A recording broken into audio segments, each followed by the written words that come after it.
On This Week in Enterprise Tech, digital taxation is a huge global topic. So Curtis and I are going to talk you through it and actually talk about the current climate. Plus, the rise of Skywalker taught us a bunch about the Star Wars storylines, but it also gave us a lesson in cybersecurity. Curtis is going to take us through that. And we have a great guest, Max Neunhoeffer, architect of Arango DB. He's a mathematician turned database guru. He's going to talk to us about modern multi-model database systems. Shouldn't miss it. It's Wyatt on the set.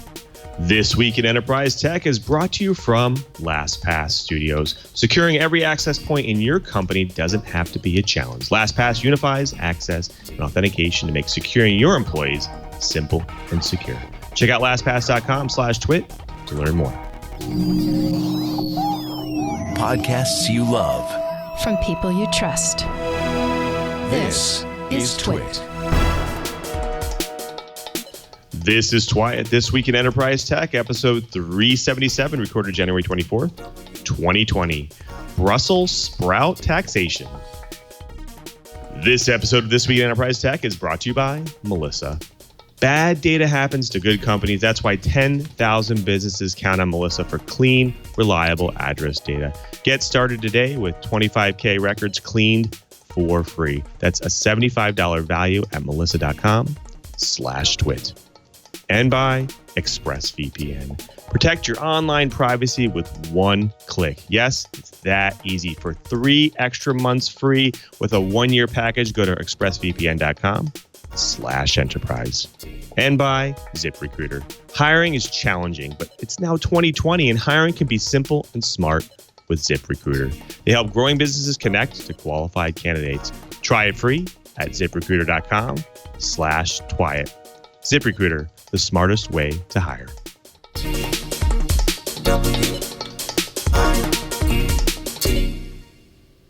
Welcome to Twyatt, This Week in Enterprise Tech, the show that is dedicated to you, the enterprise professional, the IT pro, and that geek who just wants to know how this world is connected. I'm your host, Louis Maresca, your guide to this big, giant world of the enterprise.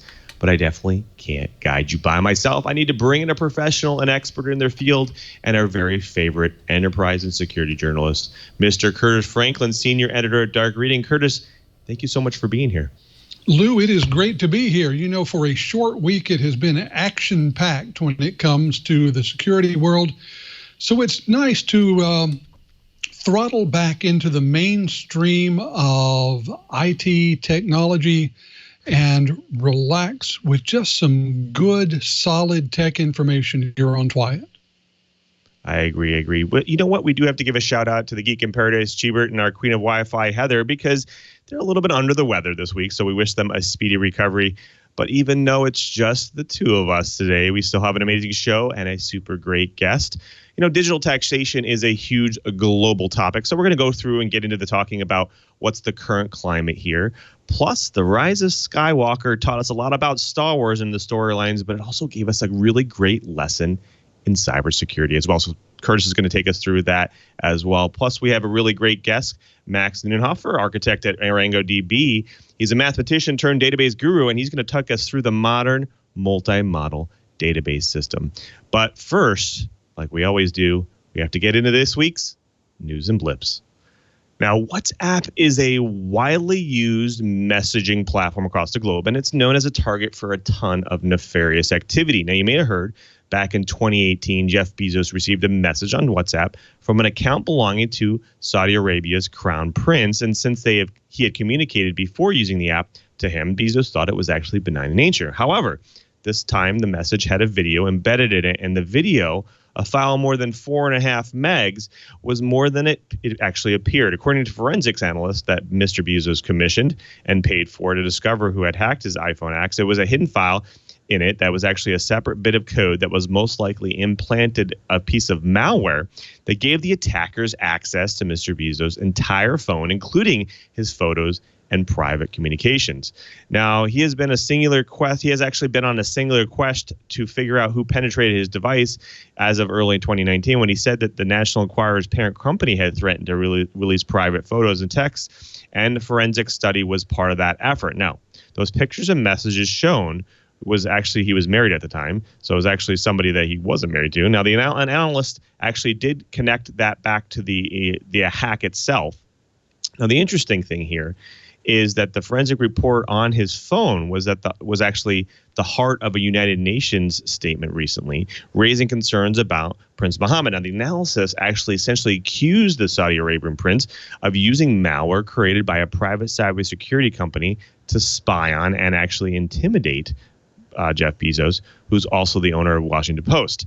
Now, another interesting thing is at the time of the hack, a descendant of the Saudi Arabia writer was actually was employed at the Post, which was published actually coverage of the critical coverage of the Saudi Arabian government.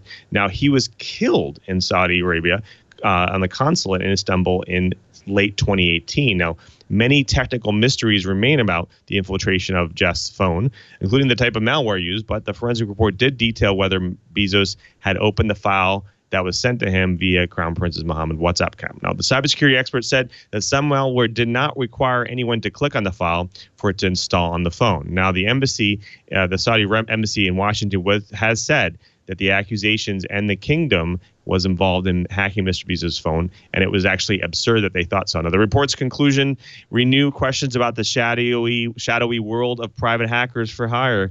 For the right client or the right sum, such hackers have apparently infiltrated the phone of one of the most wealthiest person and then one of the most powerful people in the world. The report did not say which private security company was used, but suggested that the Tel Aviv-based NSO group and the Milan-based hacking team had the capabilities for such an attack. Now, this brings us back to the age-old question that if social engineering techniques or robo or cold calls on other phones don't work against consumers, attacks on their social networks and messaging systems just might. Now, it might be time for some of these platforms to go on the defense for their users. Ransomware attacks are targeting oil and gas operations on the OT side. The Industrial Control System, or ICS sector, has become one of the latest favorite targets of ransomware attacks. As proof, the head of an operational technology, or OT, cybersecurity services firm says at least 5 organizations in the oil and gas industry were recently hit by RIUC. And the attacks don't stop there. Researchers believe the ransomware attack revealed late last month by the U.S. Coast Guard in a Marine Safety Information Bulletin may have been part of a more widespread RIUC ransomware attack. Now, the tactics, techniques, and procedures used against all 5 oil and gas victims were similar, indicating that the RIUC attackers were specifically targeting the sector, possibly in a coordinated campaign. RIUC is a ransomware variant created by a Russian cybercrime group known as Wizard Spider and is well known for targeting large companies and organizations with the aim of scoring lucrative ransomware payments. As of the third quarter of 2019, the average initial ransom demand from RIUC attacks was over $375,000. Now, security experts recommend that OT using and other organizations maintain clean copies of their systems, which seems mighty good advice since researchers say that the attacks against OT targets will almost certainly increase in 2020. Facial recognition is back in the news, and this time it's because London is taking action. Now, that's right. It's been reported that live facial recognition cameras will be deployed across London with the city's Metropolitan Police. Now, this technology was originally in a trial stage, but it's moved to the integration phase. The cameras will be placed in locations popular with shoppers and tourists, like Stratford's Westfield Shopping Center and West End. Each camera will scan for faces contained in watch lists, which predominantly contain individuals who are wanted for serious violent offenses. Now, when the camera flags an individual, police officers will actually approach them and ask them to verify their identity. Now, if they're on the watch list, they'll actually be arrested. Now, operational use of the cameras will only last for about 5 to 6 hours at a time. According to the Met's assistant commissioner, quote, "As a modern police force, I believe that we have the duty to use new technologies to keep people safe in London." Now, despite this, the Met calls the technology, quote unquote, tried and tested. And it says that the algorithms it uses from biometric firm NEC identifies 70% of wanted suspects and only generates false alerts for only 1 in every 1,000 cases. Now, as we talked about before, privacy advocates described the deployment of the technology as an attack on civil liberties. Now, the use of facial recognition around the world has actually been criticized by many tech experts and privacy advocates who note such systems are often racially biased and are misused by authority and police. Now, even some big tech companies like Google are now on a temporary delay of use on this technology. Now, it comes down to who will win in the fight against privacy, the governments or its people. Well, there's a pesky macOS threat that just won't go away. Mac users generally tend to be better protected against malware and other online threats than Windows users, or at least they believe they are. That doesn't mean they're immune, however. Slayer, a malware tool for distributing unwanted advertisements on Mac OS systems, is a case in point. Since first surfacing in February 2018, the malware has emerged as the most widely distributed threat on the Mac OS platform. Among those most impacted by the malware are Mac OS users in the US, Germany, France, and the UK. Kaspersky Labs, which has been tracking Slayer for some time, this week described it as currently infecting at least 1 in 10 Mac users. One reason for Slayer's continuing prevalence is the manner in which it's being distributed. Currently, over 1,000 partner websites distribute Slayer on behalf of the malware's authors. Unsuspecting users who arrive on these sites, many of which hawk pirated content, are typically redirected to fake Flash Player update pages from where the malware gets unloaded onto their macOS systems. The partner sites are then paid for each and every download. Kaspersky researchers have so far found links to at least 700 malicious domains for downloading Slayer hidden in a variety of legitimate sites. Like many pieces of malware, the worst threat from Slayer isn't the Slayer malware itself, but the other, much more malicious malware it can bring with it. And also, like other malware, the best way to avoid Slayer is simple.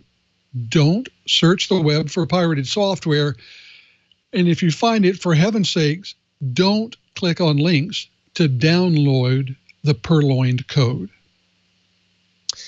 Now, information leaks seem to be in the news a lot lately. Now, this one looks to be due to an employee making a mistake and leaking some credentials and some data to the wild. Now, giving access to actually outsiders. Now, this time, it's actually an Amazon Web Services engineer who inadvertently made public almost a gigabyte's worth of sensitive data, including their own personal documents, as well as passwords and cryptographic keys to various AWS environments. Now, the interesting part here is less the leak, but actually the speed at which an outside third-party firm was actually able to recover the creds and use them. Now, on the morning of January 13th, an AWS employee committed nearly a gigabyte's worth of data to a personal GitHub repository bearing their own name. Now, roughly 30 minutes later, Greg Pollock, vice president of product at UpGuard, a California-based security firm, received a notification about a potential leak from a detection engine pointing to the repo. Now, 30 minutes, that's all that it was.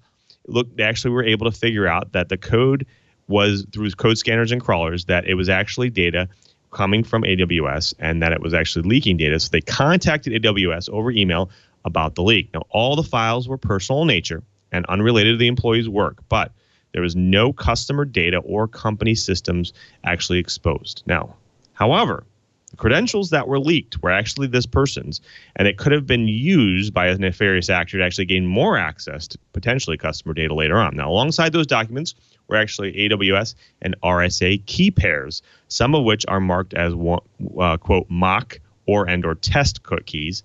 Otherwise, however, are marked admin or cloud, and those were actually the scarier ones.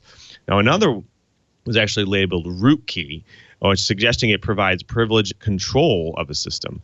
Now, other passwords are connected to mail services, and there are numerous auth tokens and API keys for a variety of third-party products. Now, if left longer in the repo, it's most likely be picked up by GitHub because they actually are alerted by their scanners and for particular repos, as well as whether there's credentials in those repos or not. However, it brings us back to the age-old discussion of security, as your users are most likely your weakest link. Well, folks, it does it for the Blips. Next up, we get into the Bites. But before we get to the Bites, we have to thank a really great sponsor of This Week in Enterprise Tech, and that's Melissa. If you've been looking for address verification, the leader is definitely Melissa. Now, every address is covered from Adelaide, Australia, to Zipaquirá, Colombia, and everywhere in between. We all know there's nothing good about bad data, and it costs money, it hurts sales, it decreases customer satisfaction. If bad addresses, duplicate records, and bouncing emails are hurting your business, isn't it time to come clean with Melissa? Now, Delta Faucet, Z1 Motorsports, and Car2Go actually use Melissa. You should too. Now, Delta Faucet was able to actually improve their call center process with global address auto-completion. Melissa was able to reduce the fraudulent e-commerce transactions for Z1 Sports by 90%. Now, Melissa provides a full spectrum of data quality protection for your customer data. They verify postal addresses, whole mobile numbers, and email addresses. Now, update the addresses of customers that have moved and eliminate duplicate records. You actually can gain additional customer insight into your data with Melissa's analytics as well. Now, easily build address verification and customer data validation into your custom applications using Melissa's APIs, their CRM cloud connectors, and e-commerce plugins. Or you can actually upload your customer file with quick data cleanse. Now, Melissa is serious, super serious about securely managing your data. Now, they continually undergo independent security audits to actually reinforce their commitment to data security, privacy, and compliance requirements. SOC 2, HIPAA, and GDPR compliant. Those are all the big ones. You definitely need those. Now, mailers spend about $20 billion annually in undeliverable mail. Now, don't lose customer or cash. Make every address count for you and your organization.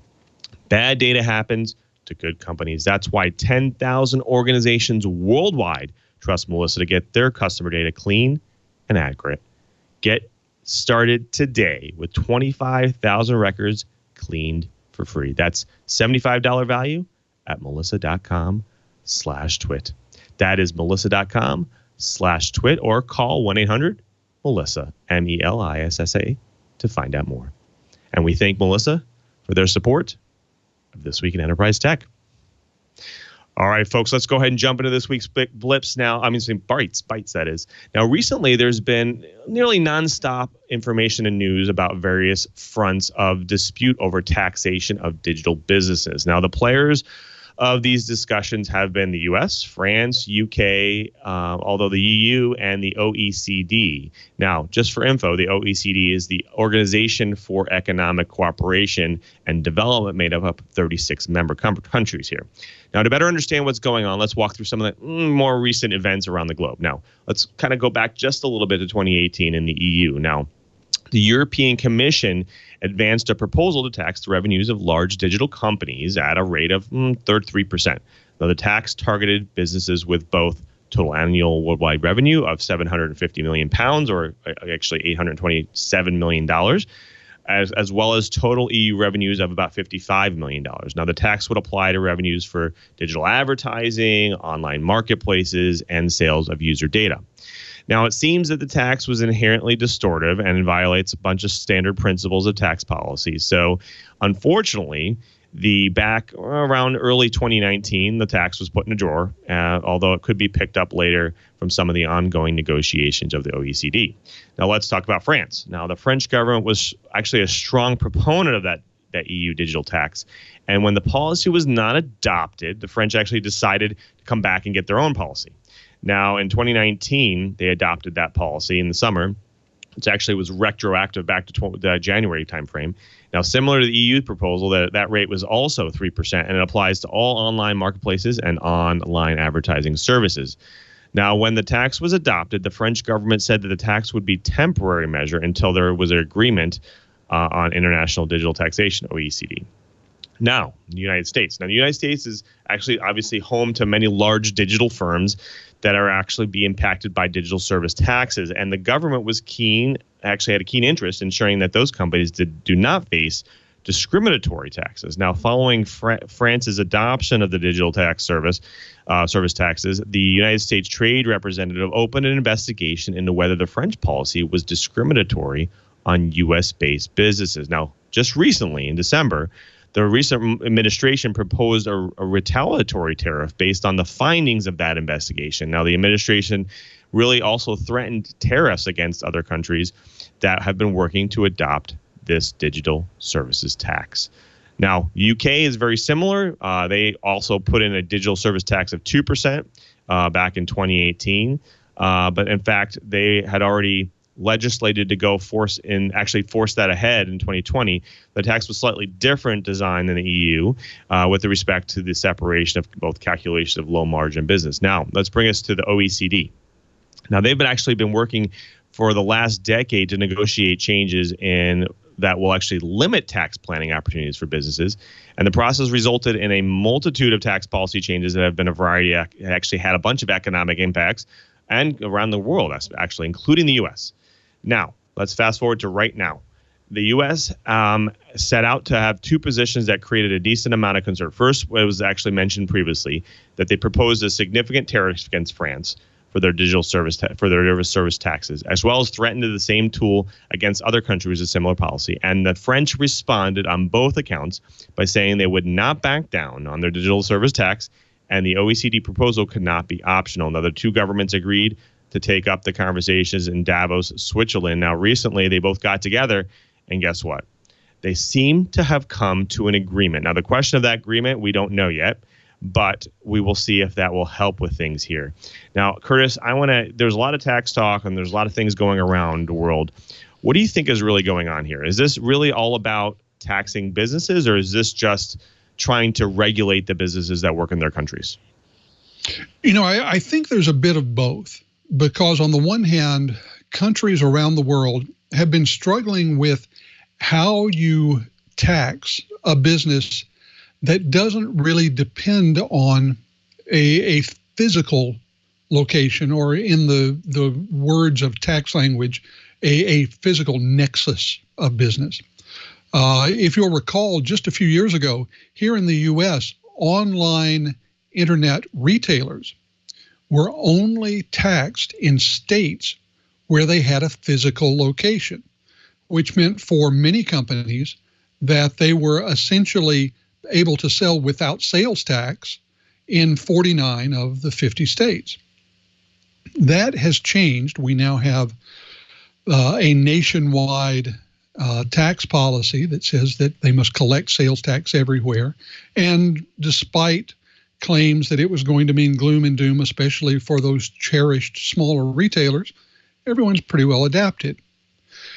When it comes to international businesses, the thing that people countries around the world hate the most is the idea that some of these very large companies, and let's admit we're talking primarily about companies like Facebook, like Google, like companies of their ilk, that because of the way their physical assets are distributed and the way they are organized as businesses, that they might be able to operate paying no tax to any country.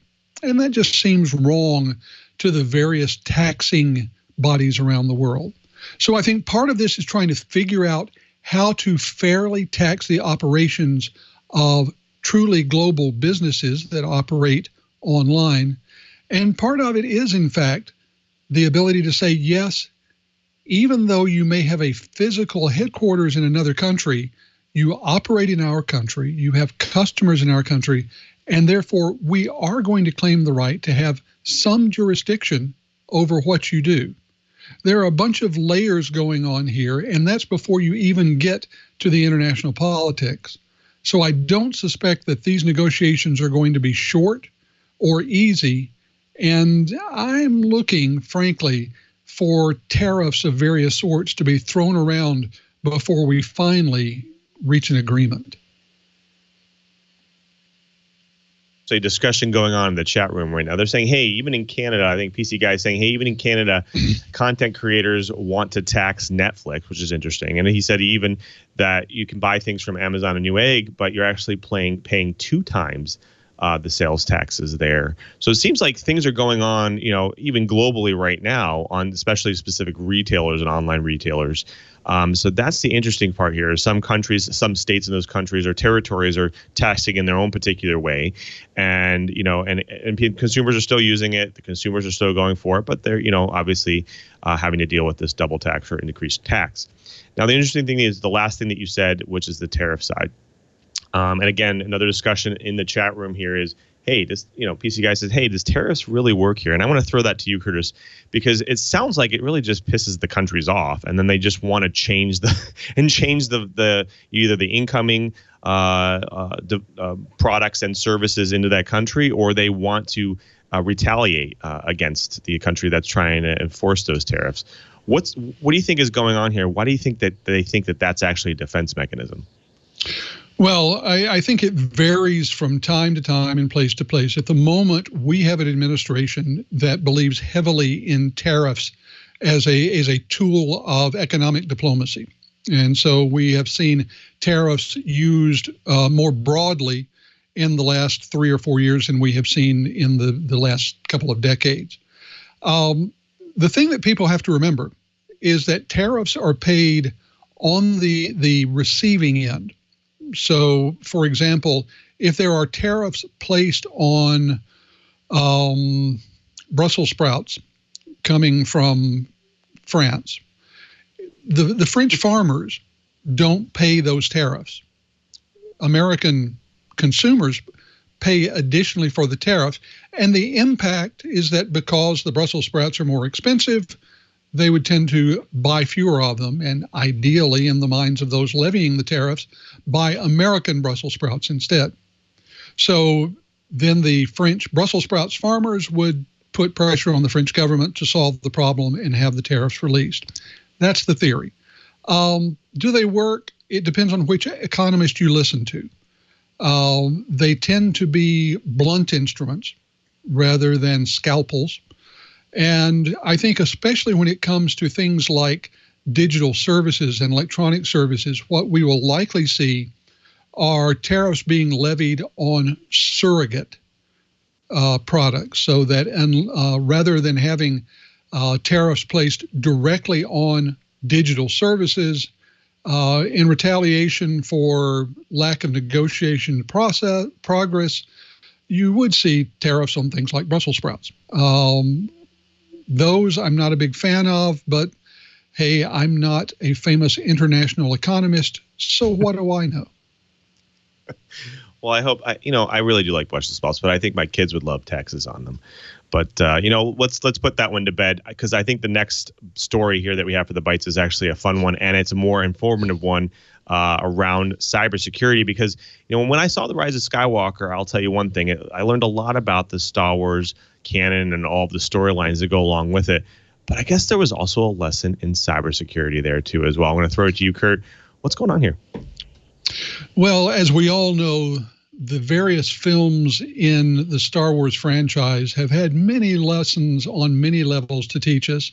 And as it turns out, someone has indeed found cybersecurity lessons on the screen from The Rise of Skywalker. Now, before I get started, I'm going to say I'm one of those people. I actually liked The Rise of Skywalker, but then again, I started watching the Star Wars franchise the first week the first film was released. In 1977, it happened to be the first film my now wife and I saw together. So I like the franchise. I like this film. And that was before I knew about the security lessons.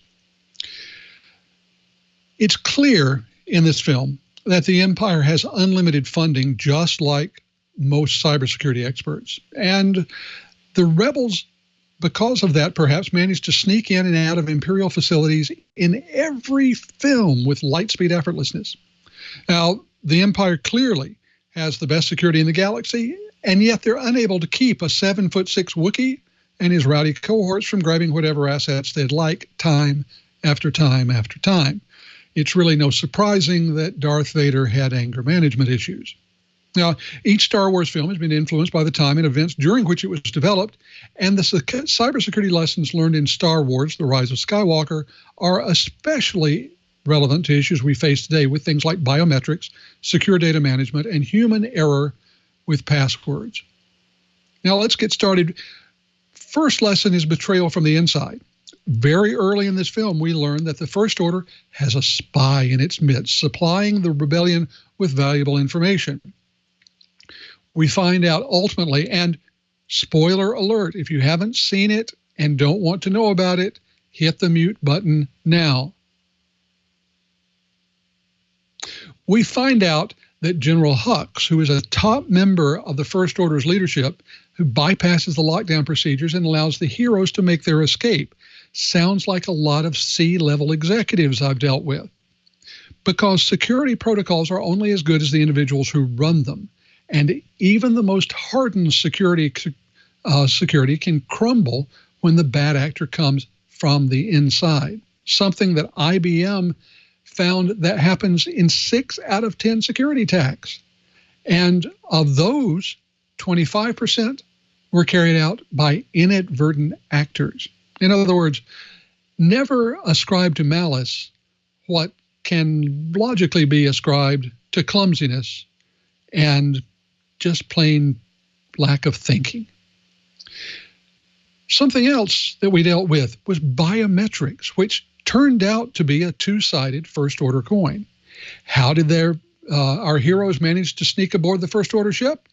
With a First Order officer's medallion, which was conveniently provided by a scoundrel. Now, this medallion makes any spacecraft appear as if it's being operated by an officer in the First Order, and therefore lets them through, well, pretty much great and deadly security. Now, if someone is able to gain access to the biometric token that we're using in multi-factor authentication, it's the same thing. Your phone is your First Order officer's medallion for your social media, your bank account, and any number of other things that you have very securely protected with multi-factor authentication. One of the problems, of course, is if your biometric data is stolen, you can't just change your body around. The technology to give us new fingerprints is expensive and painful. And because these biometrics are stored in the cloud and use local hardware access, you need to be careful, because having the cloud exposed, losing your physical device could expose these to, well, just about anything. What's the next lesson? It's that we need to limit potential gains from attack. In order to gain valuable information about the Sith Temple, C-3PO had to decode Sith runes found on a stolen knife. But there were protections in place saying that this couldn't happen. Now, a hacker was able to get into the forbidden memories, wiped C-3PO's memory, and restored the bot to his factory fresh settings. So we know that the iPhone and a lot of other smart devices use something similar. If there are too many attempts to get in, if there are certain types of illegal operations, they reset to factory fresh. Or they brick and must be reset in order to become usable again. So this is an example of security companies who have to go farther to design systems that reduce the value of the data lost in any attack.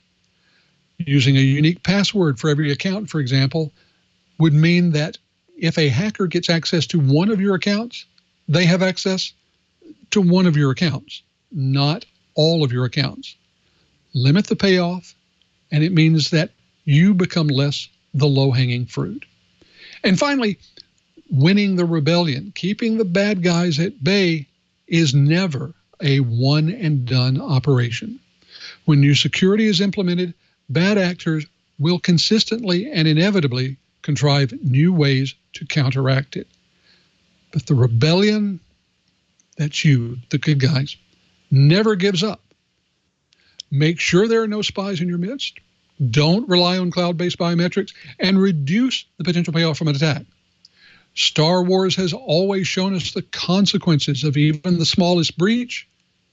Paying attention to the details will keep your galaxy safe, and not just a long, long time ago. Okay, Lou, I'm going to turn to you. You hang out with technical folks all the time. How often do you hear technical professionals talk about issues in their work, issues in their career, in terms of something they've seen in a movie or on a television program? Yeah, first of all, I love this. This was amazing.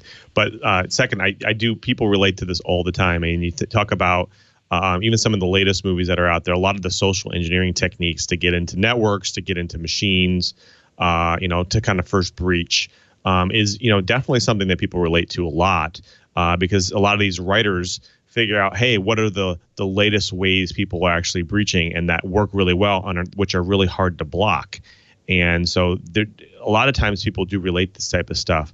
Even some of the communication styles that we use today, whether it's messaging or it's voice activation, a lot of the AI ideas actually come from movies, and I think they relate back to, wow, wouldn't that be cool if we could actually do that kind of thing. Also, around security as well, this is very similar. As they kind of relate back to, well, remember in the movie, they were able to do X, Y, and Z. Well, again, this could be possible if we don't, put this type of security block on, or if we put the system in place. So again, relations to these types of things, obviously current events apply, and most companies take note to these types of things because a lot of these companies spend millions of dollars doing the research to figure out what's the current events to help them be more applicable to their movie scripts. And so, of course, companies will pay attention. So I would say, there are a lot of learnings and a lot of movies that are coming and that are already out there. But again, the same thing goes to, hey, you know what? You always got to get ahead of the curve as well. So start looking into security a little bit more and paying more attention. I think paying attention is almost never a bad idea. And I have to admit that things from the television programs, things from movies, I've seen used in all kinds of ways, all the way down to when I was running a lab. Each of our servers had the name of a Starfleet Academy ship of the line, just to keep things entertaining and hopefully at least a little bit confusing to attackers. Well, this is one that's going to keep going because, as we know, the Star Wars universe is going to continue to come out with new programs, new content, and with any luck at all, new lessons for one and all. That's it for this bite. And before we get on with the rest of Twiat, Lou, I think you may have another sponsor to tell us about. That's right. But before we get to my favorite part of the show, which is the guest, I do have to talk a little bit about another sponsor that helps support the show. And we all know that VPNs and actually protect our privacy and security online, right? Well, ExpressVPN is one of those, and I bet you didn't know that TV watching can be taken to the next level here as well by unlocking movies and shows that aren't available that actually are available only in other countries. Now, when I travel, I can tell you I need to keep up on my TV series, and that's where ExpressVPN unlocks my ability. Now, use ExpressVPN to actually binge on Doctor Who or Star Trek on the UK Netflix. Now, it's simple. Just fire up the ExpressVPN app, change your location to the UK, and refresh Netflix, and that is it. You unlock all that other content that you didn't have before. Now, ExpressVPN hides your IP address and lets you control where you want your sites to think you're located. Now, you can choose from almost 100 different countries. So just think about all the Netflix libraries you can go through there. Now, you love anime? Well, use ExpressVPN to access Japanese Netflix. But it's not just Netflix. ExpressVPN actually works with the streaming services such as Hulu, BBC, iPlayer, YouTube, you name it. You will be able to use it here. Now, there are hundreds of VPNs out there, but because ExpressVPN is wicked fast, you can watch shows just through that pipeline. There's never any buffering or lag, and you can stream in HD, no problem at all. Now, VPNs are also only as good as their ease of use. Well, ExpressVPN is also compatible with all your devices, phones, media consoles, smart TVs, and more, so you can watch what you want on the go or on the big screen wherever you are. Plus, you can get it working right on your home router, so you don't have to configure anymore. Now, if you've visited my special link right now, expressvpn.com/enterprise, you can get an extra 3 months of ExpressVPN for free. Support the show, watch what you want, and protect yourself at expressvpn.com/enterprise.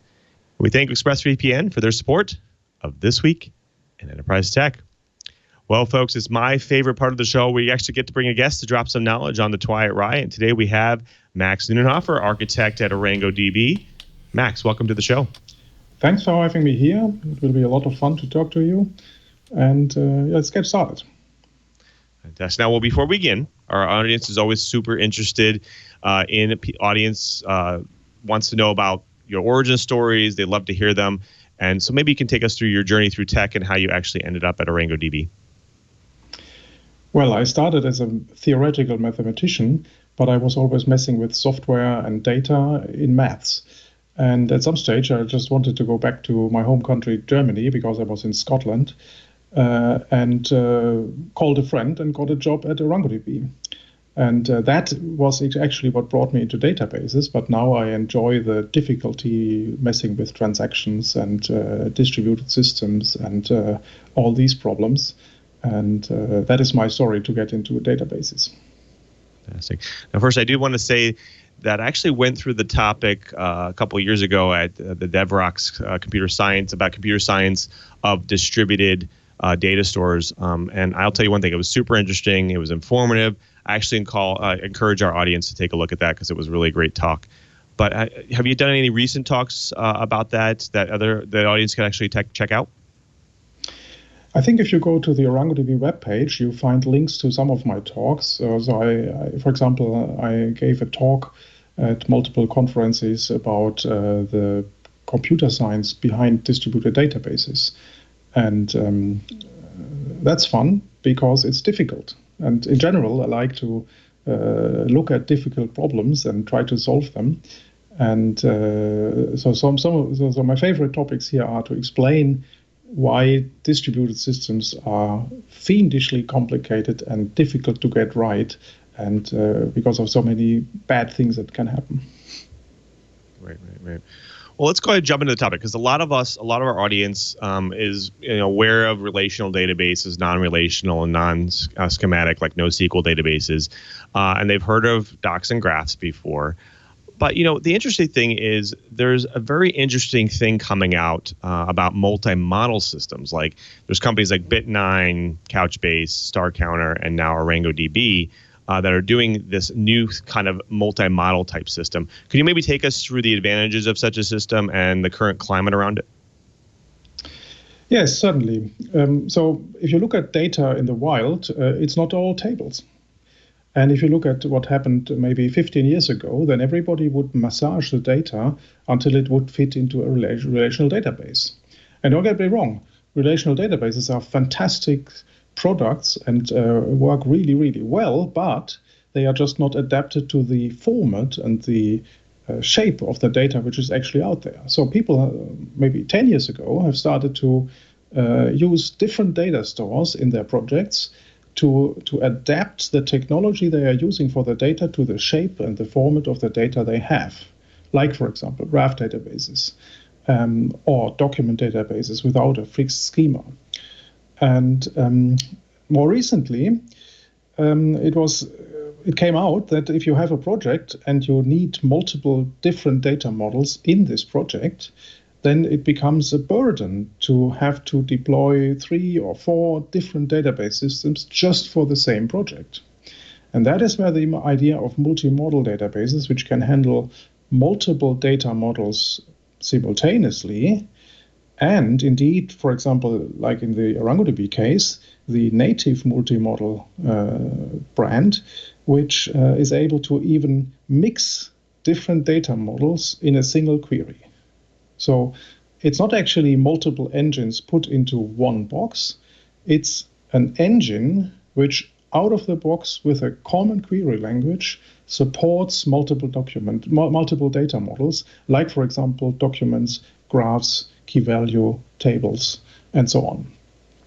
And that is this idea of multimodal databases, and actually more especially of native multimodal databases. And they are on the rise.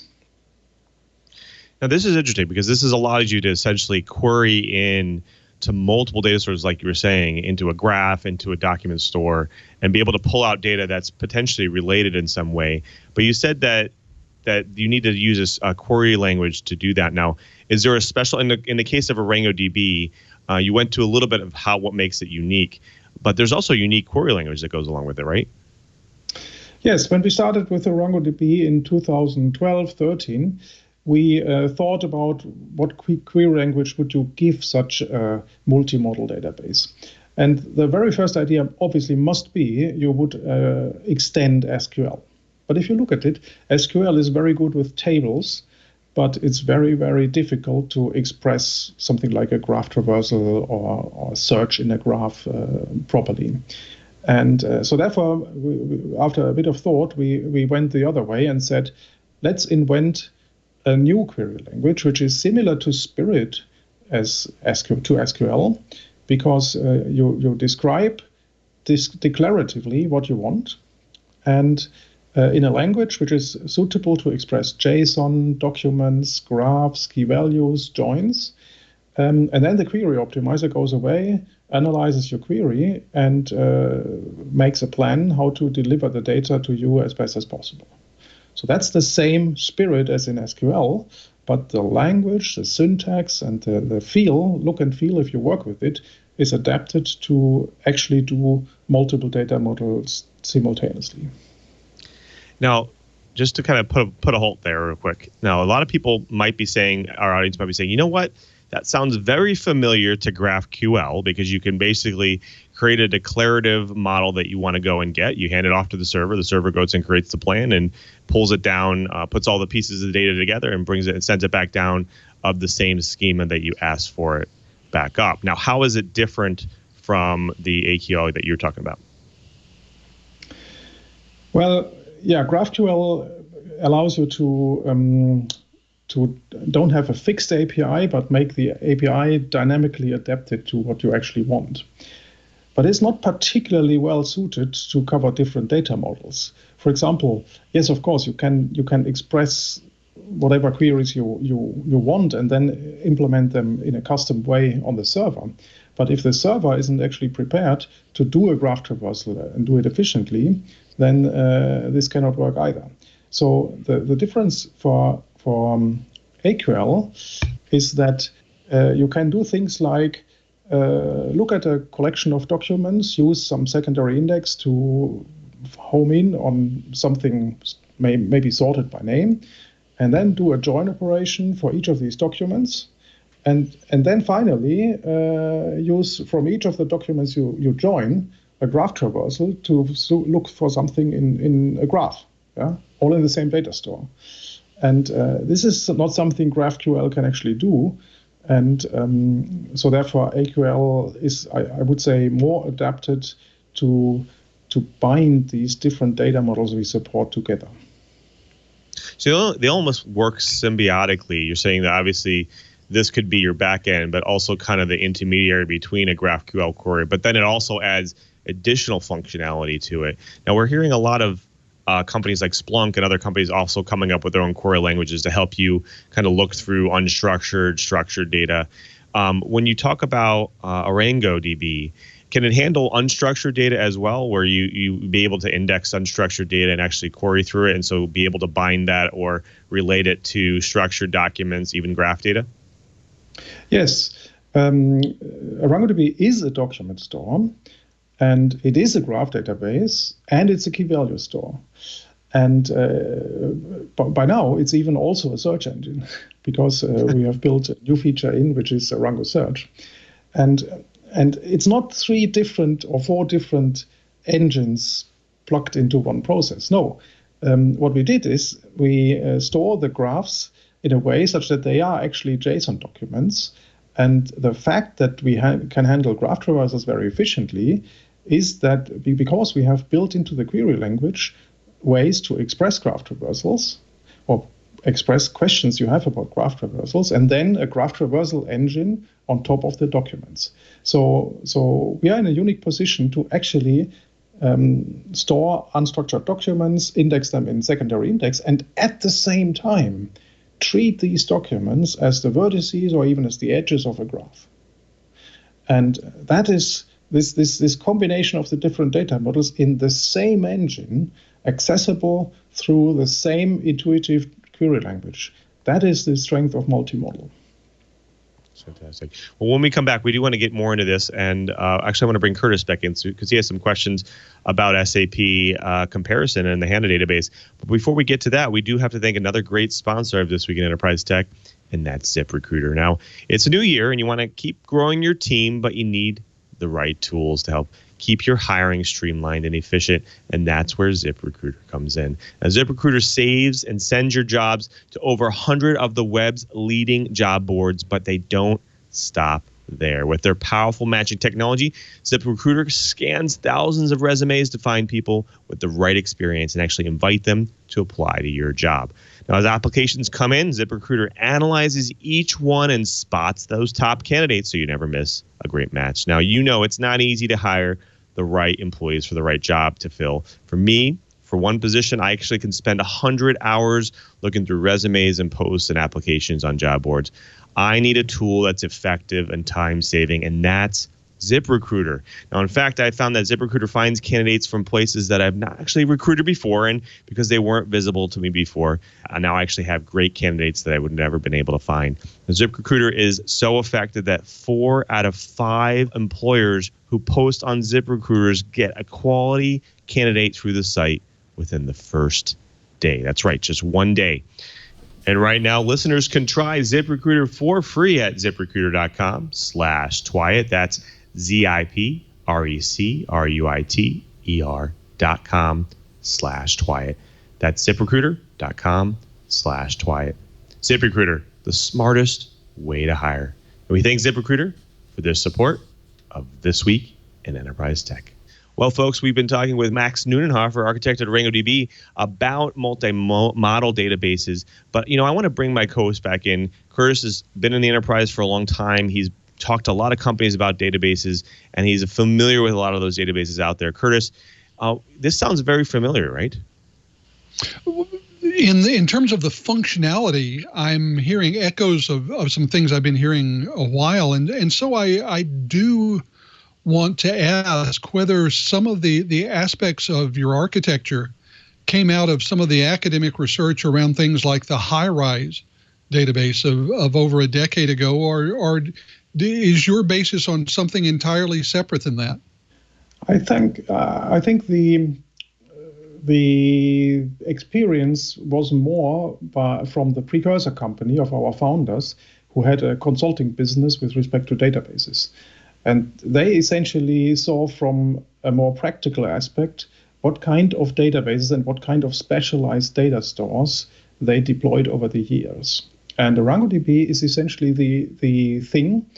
Yeah, and the second influence is the idea of polyglot persistence, which was popularized by Fowler, and which led to the fact that people were deploying multiple different databases. And these two aspects put together have made the idea, which is basically the database, which our two founders, Claudius Weinberger and Frank Zeller, wanted to have over the years in practice, and which in particular large enterprises can use to implement polyglot persistence without the problem of and the additional overhead of deploying multiple data stores. And so therefore, I would say that ArangoDB did less come out of the academic research and more out of practice and architecture. All right, that sounds very good, and I can see where that came from. I do want, from a practical aspect, to look at what I would say is a commercial competitor, and that is, of course, SAP's HANA database. I have had a chance to spend over the years a fair amount of time talking with Hasso Plattner and listening to him talk about this database, and it seems like the aims are similar. to have a database that allows very rapid both transaction processing and analytics processing going on in one system. How would you say that what ArangoDB is doing differs from one of the big in-memory databases like HANA? Okay, so starting from the in-memory part, ArangoDB is not in-memory and is a scalable distributed system, whereas HANA is a in-memory system for very large single machines, basically. The other thing is with the data models. As far as I know, HANA basically does the relational model. And yes, it does analytics and everything and so on. But for example, it's probably not very suitable for JSON documents, unstructured data, or even graphs. So I think what we do differs with respect to the data models and with respect to the deployment model scalability and horizontal scalability. Okay. That's important because of a use case I want to ask you about. One of the use cases that we're seeing a great deal is for databases to collect the data from operational technology or IoT devices, which can come in huge volumes and at a very high rate.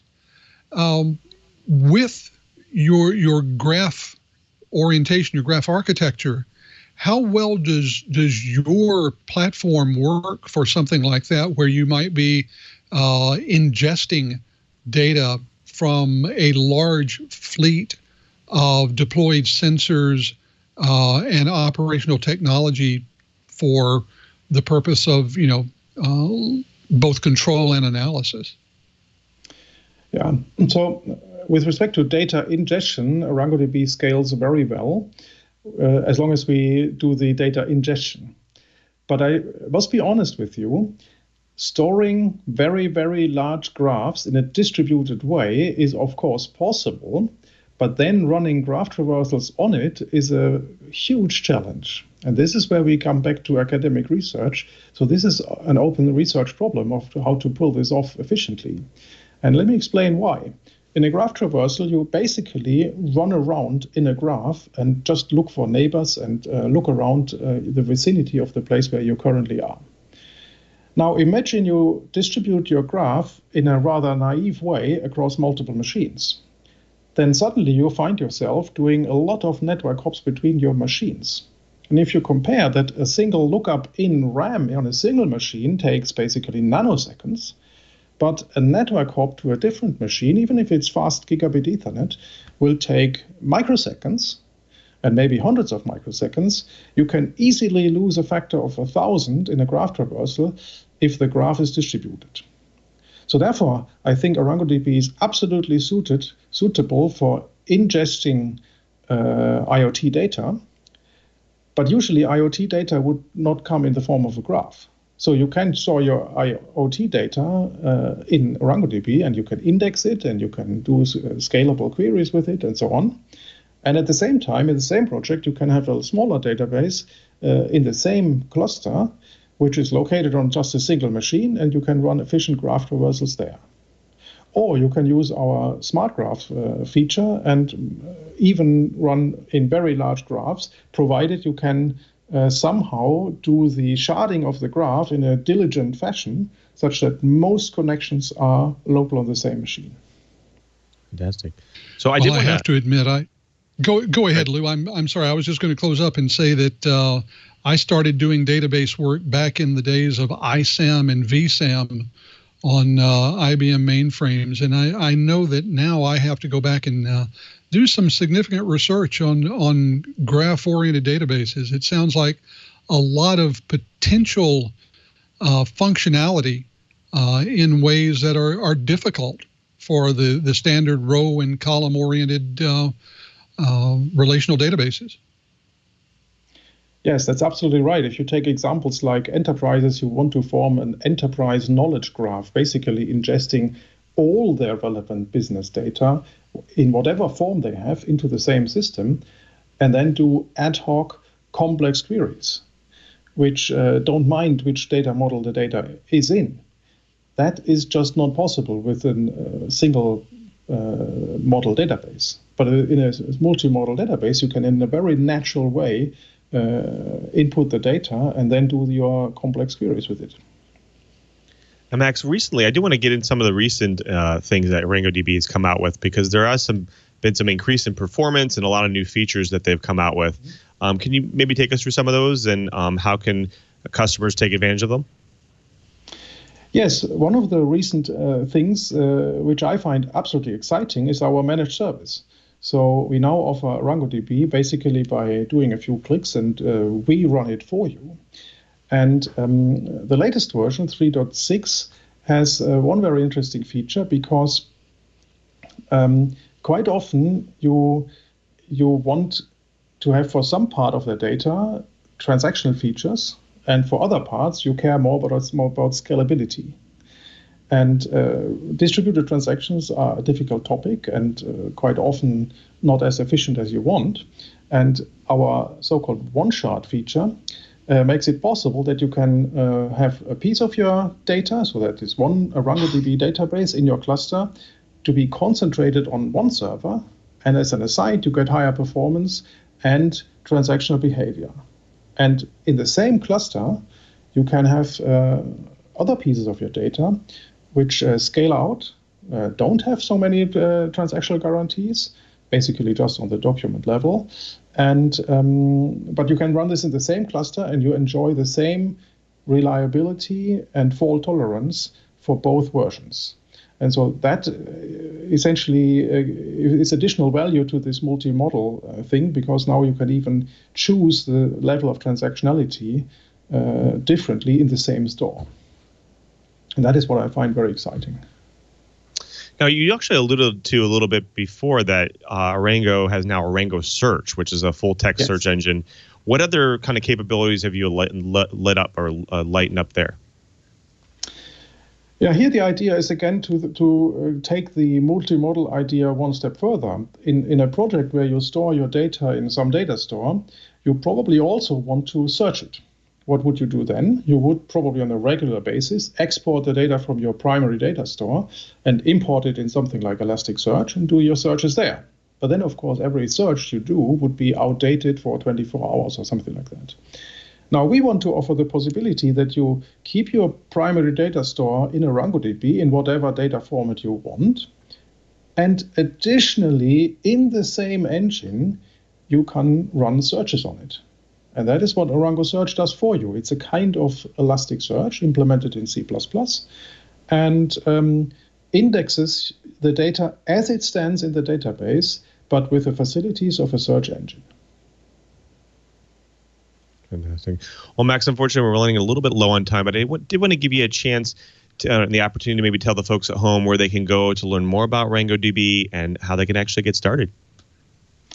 Well, we have a lot of documentation pages. Just go to arangodb.com, follow the links there. You can download the community version, which is fully functional. You can try the managed service. You can read the documentation. We have use cases. We have tutorials. We have lots of different drivers for different languages.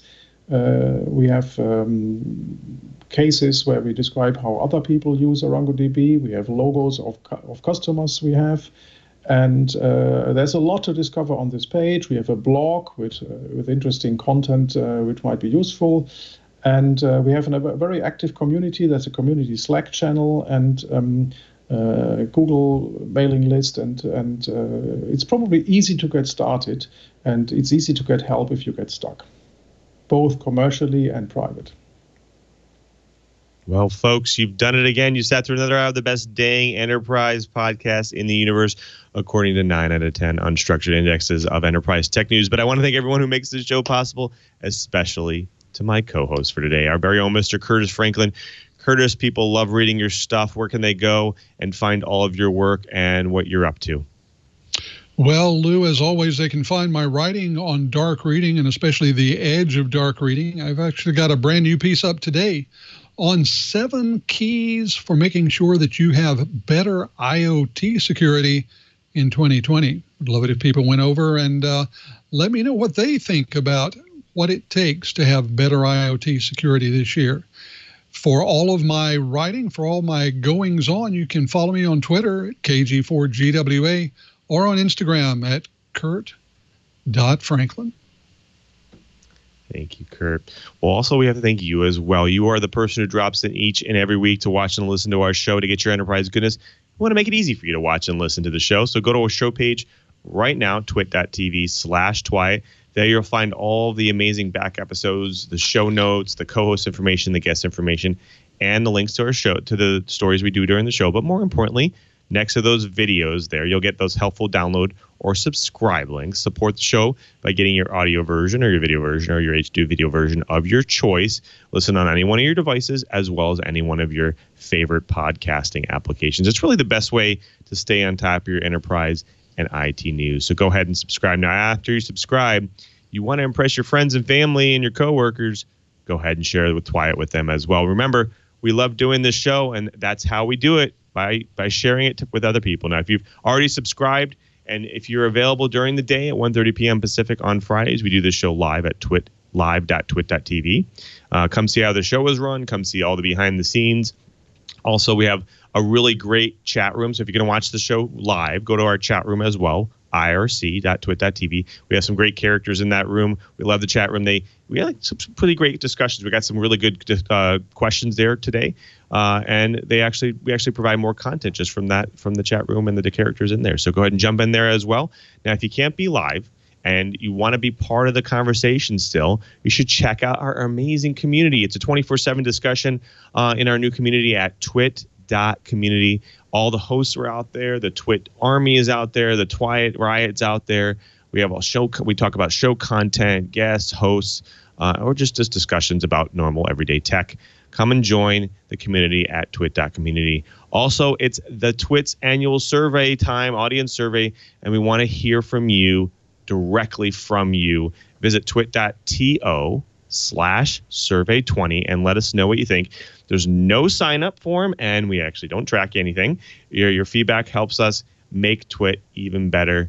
So take the time to go out there and fill it out. We thank you for support. Remember, you can always follow me at twitter.com/LouMM. There I post all my enterprise tidbits and, of course, the conversations with good people like you. Plus, I also do post things about my normal work week at Microsoft. And you can also go and check dev.office.com as well. There we post the latest and greatest ways to make Office more productive for you and your organization. I want to thank everyone who makes this show possible, especially to Leo and Lisa. They continue to support us each and every week, and we could not do the show without their support. So thank you for that support. Also, thank you to all the engineers at Twit, and also thank you to our loyal producer, Mr. Brian Chi. He is under the weather this week, and we wish him well, but he's also the person who does all of our bookings and our plannings for the show, and we really couldn't do the show without him. So thank you for his support and all of his great work.